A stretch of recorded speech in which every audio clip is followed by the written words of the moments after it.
जी तो अस्सलाम वालेकुम नाज़रीन, जजरीवी के प्लेटफॉर्म से मैं हूं सुल्तान और आप देख रहे हैं मेरा यूट्यूब चैनल।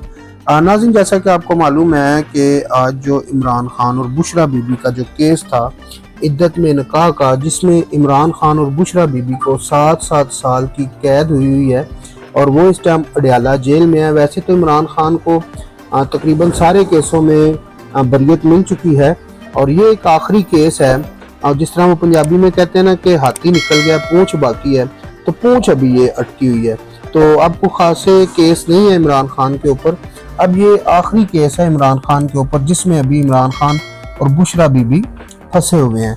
तो चंद रोज़ पहले ही, जैसा कि आपको मालूम होगा, कि राना सनाउल्लाह साहब का भी कोई बयान आया था ऐसा कि उन्होंने कहा था कि अगर इसको सज़ा इसकी ख़त्म भी हो जाती है 7 साल इद्दत में निकाह की, तो फिर भी हम इसको जेल में रखेंगे।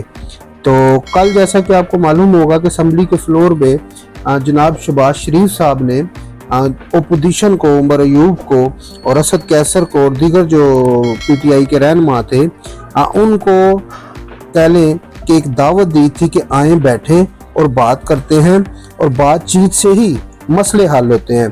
तो पहले तो बहुत अच्छे तरीके से उमर अयूब, असद कैसर और बाकी जो दीगर रहनुमा थे पीटीआई के, बहुत अच्छे तरीके से जनाब नवाज शरीफ के साथ मिले और मुस्कुराहटों का कह लें कि तबादला भी हुआ। उधर से भी स्माइल आई, इधर से भी स्माइल गई। तो लेकिन ऐसे ही ये मुस्कुराहटों का जो तबादला है ये ख़त्म होता है तो फिर अपोजिशन अपनी आई पे आ गई और इमरान कह लें कि शहबाज शरीफ साहब ने भी ये कहा कि जो हमारे साथ हुआ इमरान खान के दौरे हुकूमत में, हम नहीं चाहते कि वो आपके साथ हो। फिर शहबाज शरीफ साहब ने ये भी बताया कि मेरी वालदा मरहूम कह लें कि चारपाई पे थी, वो मर चुकी थी, लेकिन मुझे उनके जनाजे पे नहीं जाने दिया गया। तो मेरे साथ भी ऐसे बहुत से मामलात हुए। शहबाज शरीफ ने कहा जो हमारे साथ हुआ है हम नहीं चाहते ये आपके साथ हो।